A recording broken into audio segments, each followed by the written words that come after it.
Welcome back to the table, everybody.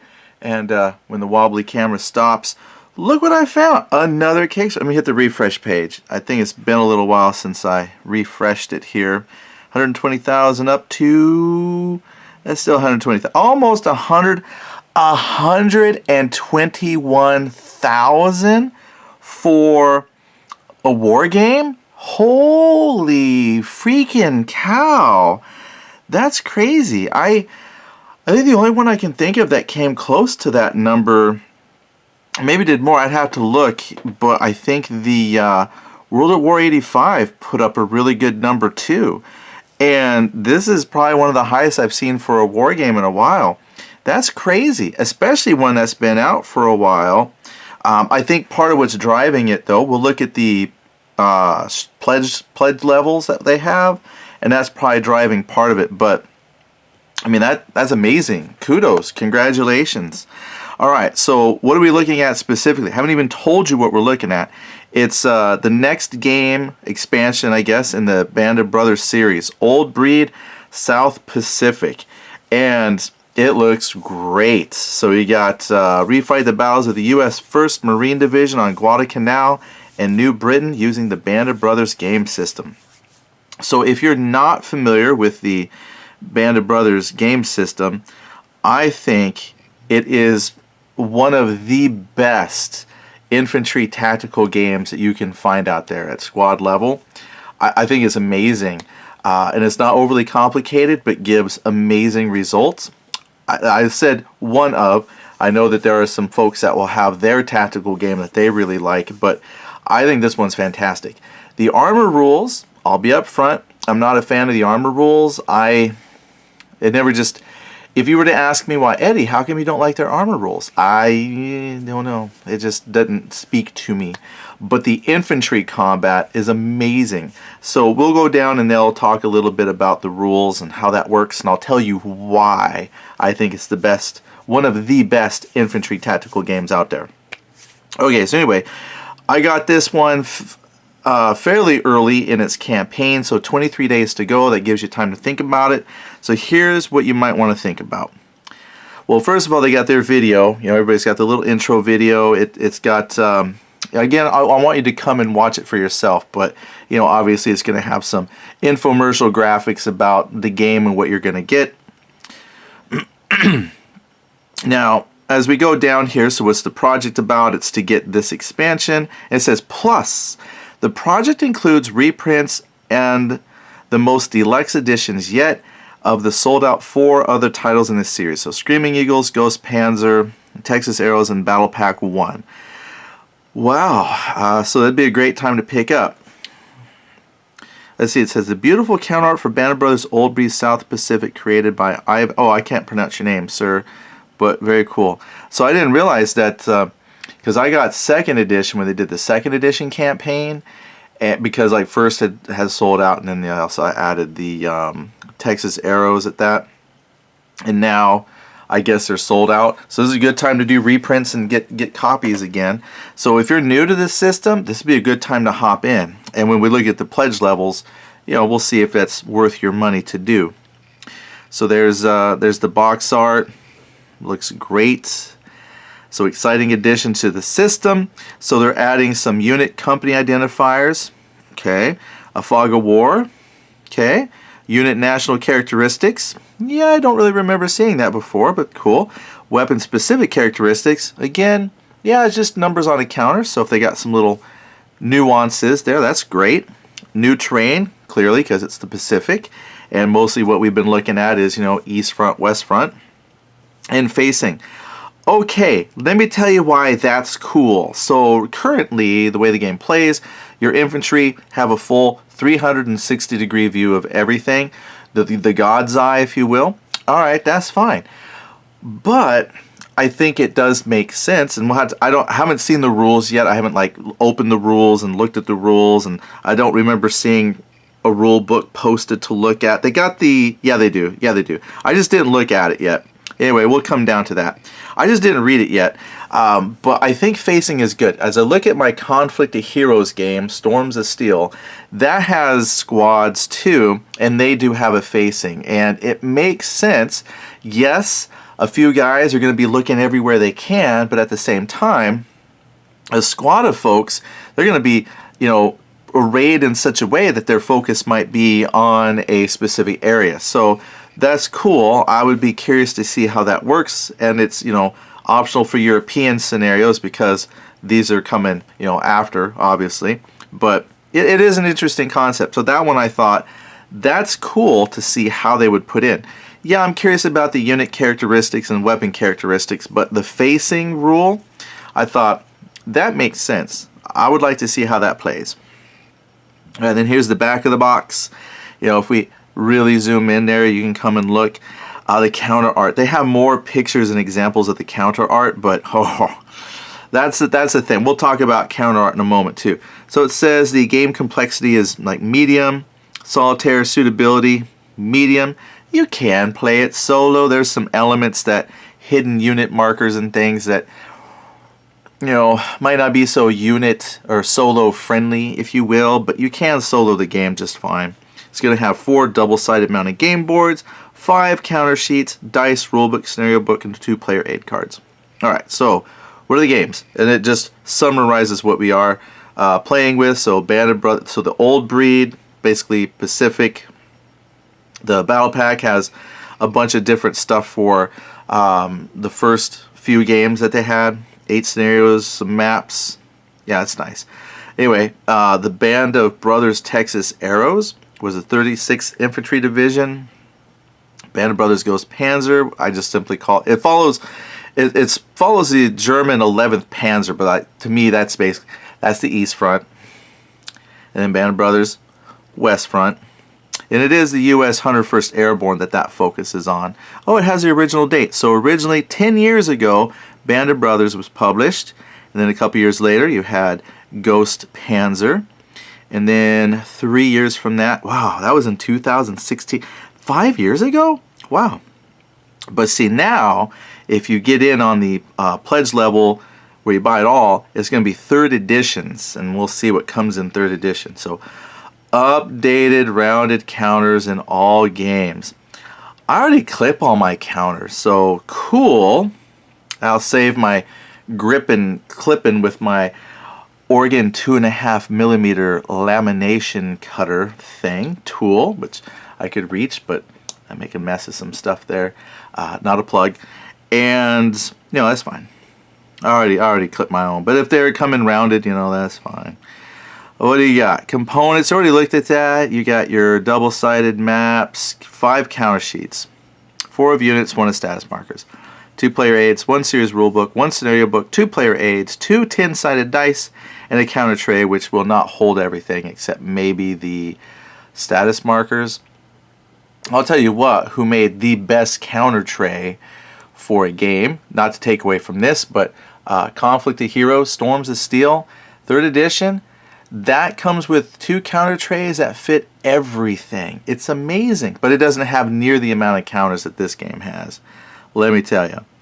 So we just come down a little bit more. Yeah, so here's a sample of the counters just to blow that up a little bit. The thing is, I love the art style. I think this stuff looks amazing. I know there are people who don't like it, and art is totally subjective to the person who's looking at it, but I think it's some of the best artwork in war games. I think it's amazing. I like the comic book effect. It really reminds me of the posters and things of, you look at World War II posters, and some of them are kind of in that comic book art kind of style. I think they're great, and it's really, for me personally, it's very evocative to the era and the game you're playing. I mean, look at the Japanese. They're stylized amazingly. I think they look great. Yeah, they put a lot of effort into this, so I totally love it. Yeah, so many numbers. People talk about well, how much information can you stick on a counter? At some point, maybe you want to play with cards. Have a card that represents the unit, and all the numbers fit nice. But Yeah, these are readable. When you play the game in action, it all makes sense. But yeah, sometimes it looks a little intimidating, but it's really not that bad once you get playing. And I think that's the key thing. You just got to hop in there, play, and you'll find that, it all makes sense. So we'll just kind of shrink that up a moment. Here's the vehicle count. Well, I guess we just stay zoomed in for a minute. So here's vehicle count. I love the bulldozer. That is the best picture they've got for a vehicle so far in the game. That is just amazing to me. It's just a bulldozer, but like so far, that's my favorite piece of vehicle art in the game. Funny as that may sound. Here's what some of the train counters look like. Very cool. And then they zoom in on the maps a little bit, which I think they look great.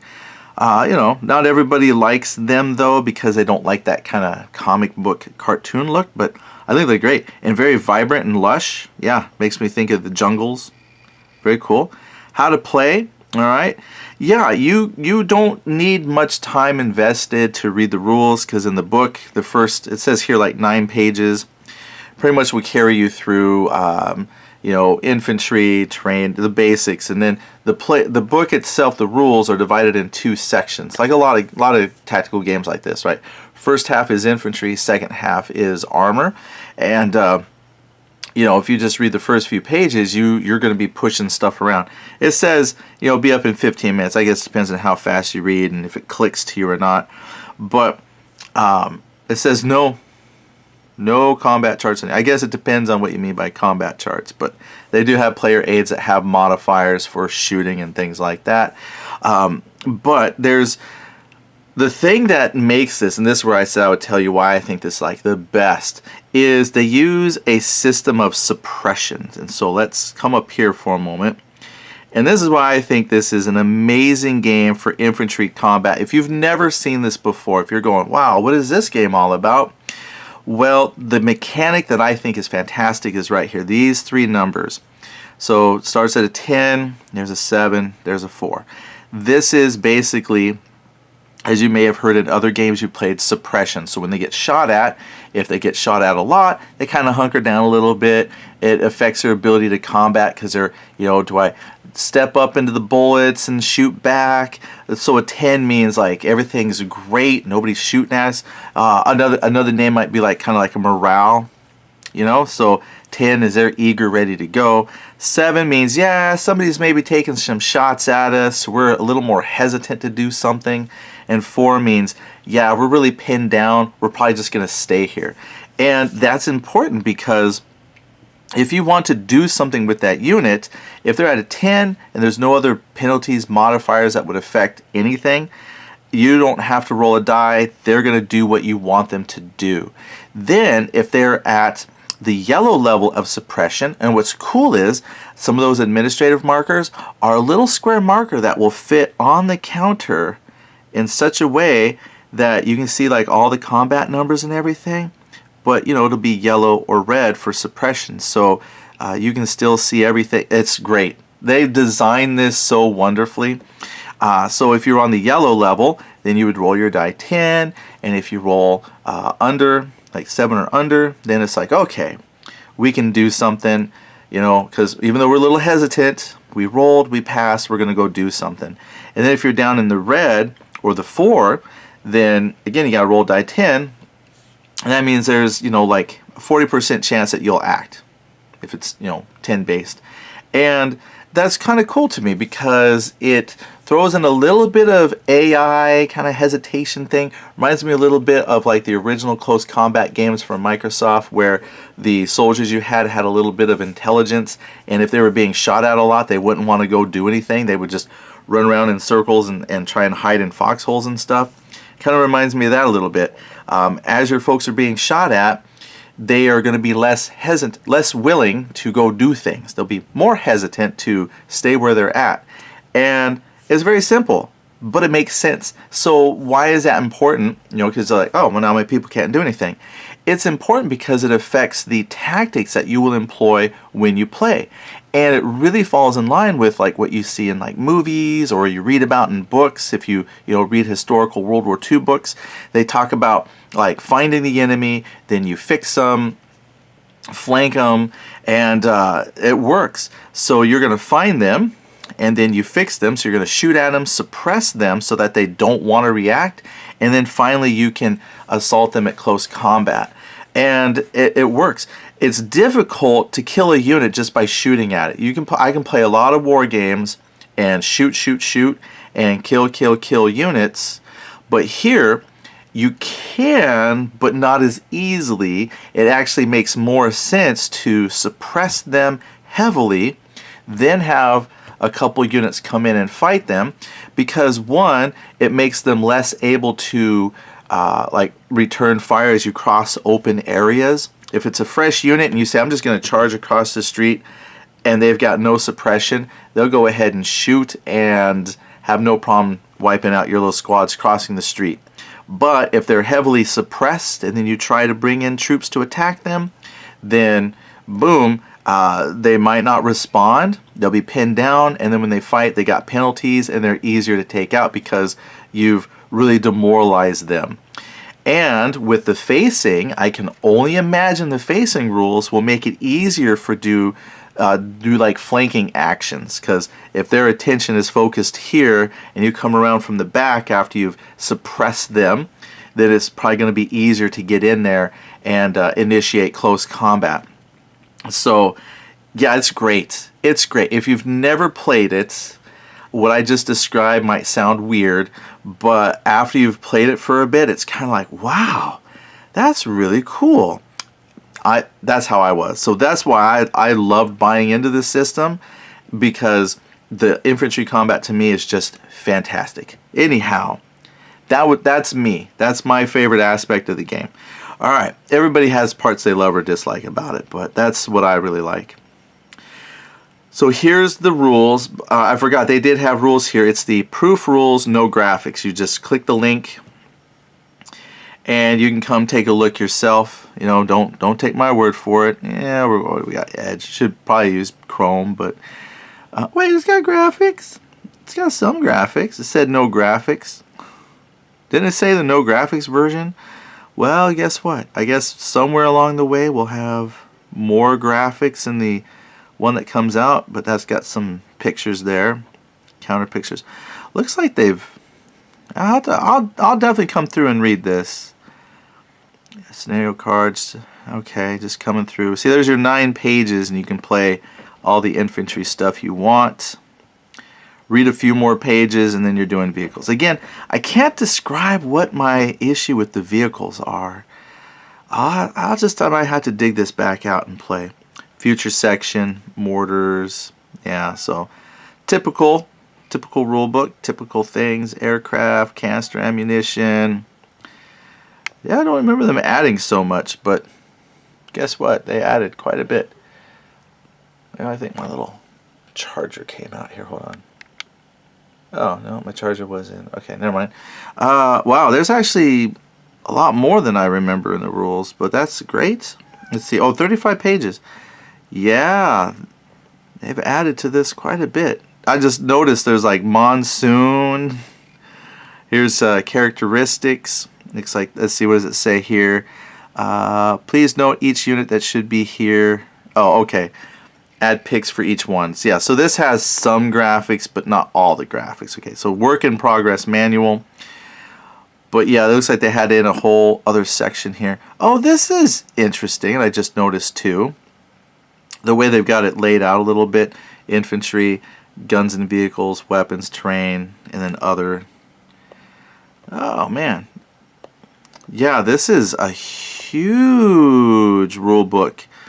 It feels like it when you're flipping through PDF pages, but I'm sure when it's in your hand, 35 pages still really isn't much in terms of war games, but it just feels like a lot. Well, excellent. So yeah, come read the rules yourself. And I think too, just to kind of plug Tabletop Simulator some more, because I think it's excellent if you want to play games. They have like Band of Brothers Screaming Eagles on there. So if you, my cat, you want out? You had to wait. Yeah, wait, honey. Almost done. She was fine a moment ago. But yeah, go to Tabletop Simulator. I think they've got I think they have Screaming Eagles and the Ghost Panzer on there. So you could read the rules, check the game system out for yourself, and then come back, you know, and invest into the Kickstarter. Also here there's add-ons. Yeah, they make a lot of great games, and so you could probably add on some extra stuff with your purchase, get additional games at the same time. So it says here, get all new rounded counters as an add-on too. Yeah, so there's, here it is, for owners of the previous version. Yeah, they had this here. You can buy just the counters and update your previous collection. So that way you don't have to buy the real expensive... okay, hold on. She's at the door. I don't even know if that's coming through, but she's a big cat and she's pounding on the door. Hold on. Alright, cats are like the children. Got to take care of them. Okay, so, yeah. So if you don't want to, well, again, look at pledge levels. If you don't want to get the whole entire game series again, but just want the updated counters, they got that. Battle manual add-on. I got like the old battle manual, the one they did like last Kickstarter. So it says here, updated. Over 60 pages and 12 extra scenarios. I don't know if mine had that much in it, but here's a stretch goal, scenarios. Let's see, the all new, oh, this is the next one to unlock. So they were pretty, they knew this was going to go good. 100,000 and then 150,000. I think they'll get the 150,000 pretty easy. It's a campaign, and I wouldn't be surprised if they hit that and then they add in another one at like maybe 175, something like that. I think they could probably, I would not be surprised if they got that high. One, I would be surprised for a war game to go that high. But two, I wouldn't be surprised because it's actually a really good system, and I think for those who might be investing for the first time, you know, you might want to buy one of the bigger pledge levels so you can get the whole system at once, especially because it said they're like reprints in 3rd edition. So if you don't have any of it, that's the price is an amazing price to buy in at to get it all. Okay, so here's the what other people have said. Go down to video reviews. There's a Marco doing the Screaming Eagles. Okay, that's all they got. You can find a lot of stuff on YouTube, and if you searched my channel, you could probably find several like gameplay. I'm not an expert, but if you want to get kind of an idea of how it plays, I've got some videos out too. And then of course the dreaded shipping. Then about Jim. All right, so that's the Kickstarter. It's I was thinking, you know, it might not have, I don't know. We looked at Kickstarter the other day, the Gods of War, Robert E. Lee, and it's just packed with pictures and all kinds of stuff. And I'm like, yeah, this is pretty simple, but gets the point across. Alright, so let's take a look at the pledge levels here. Here we go. I wonder if I can just zoom on that part. Hey, I sure can. Learn something every video. Okay, so Worthington Publishing. Yeah, they do a lot of great stuff. Definitely, even if you don't buy into the Band of Brothers system, check out a lot of their other games. I want to start picking up some of their Civil War games. I hear those are good. Okay, so here's the pledge whatever you want without a reward just because you love them. They can maybe go buy some coffee. Oops. I can zoom in a little bit, but got to be careful where I grab. Okay, so there's that. Okay, so you do $39, you can get Texas Arrows. That's from the last Kickstarter. Alright. Ooh, a year to get that though. Ooh. I don't know if people want to wait a year for that, but I guess that sold out too. Okay, $45, you get the Battle Pack. Now, exactly what the Battle Pack is, it's like just, like we said, more maps, more scenarios, and usually bigger maps too, and they're really nice. Nobody for that one yet. Then at $69, you get the Old Breed South Pacific, okay, which is actually super reasonable price. They include so many counters. You get a lot of game in that for $69. That's actually a really, really good price. Lately, trust me, sometimes these games have less and cost more. You could get Ghost Panzer. You could get Screaming Eagles, all at that price. Or you can get 2 copies of Old Breed South Pacific. Give one to a friend as a gift. And the upgrade package, you can get the Old Breed South Pacific and then get the all new upgraded counters with rounded corners the previous games in the series. You know, that might not be too shabby for something I try. Oops, I didn't want to do that. Apparently I don't know how to work a computer very good, so we'll just pretend we looked at that one. Alright, and then there's, so that's the upgrade one. Now if you go to $249, you get all 5 games of the series, and you figure if they're about 70 each, and there's 4, and then you get the battle pack, Screaming Eagles, Ghost Panzers, Texas Arrows, battle pack, and the old breed. What is that? 1, 2, 3, 4, 5, at like set. That's like, yeah, I was gonna say, I'm not good at math, but you're looking at about $350, so you're saving about $100 off of that if you were to buy them individually. So that is, well, that's what I was saying. If you got the money, it is well worth the investment to get the whole series at once. You get so much stuff. It is so fun opening them and looking at all the counters. And there's a bunch. And let's see, all gone. They had the launch date. Well, we'll ignore the all gones because they're gone. You can come look at them, but it was a little bit discounted on some of these. But that's all gone. That's all gone. So those 2 are gone. Well, since I keep clicking stuff here, well, there you go. Not to take too much of your time. Thanks for dropping by. Yeah, if you're interested in hopping into Band of Brothers, now would be a good time to get in on the series. And again, for a heavily discounted, you can get all the games in the series and the battle pack and a battle book for that, what is it, $250 around there. And I don't think you will be disappointed at all. But again, go watch some YouTube videos if you're not sure. If you have Tabletop Simulator, you know, you could probably find, like I said, the Screaming Eagles or Ghost Panzer, and kind of check the system out for yourself. Come read the rule book. So if you're, you know, on the fence about that, there's a lot of things out there that might help you make a more informed decision. And if you've, you know, have any experience with the game, leave a comment. Are you interested in the Kickstarter? Do you play the series at all? Just let me know what you think. Anyway, again, thanks for hanging out while we check out a Kickstarter, and I guess I'll see you around on the next video. Thanks again. Bye.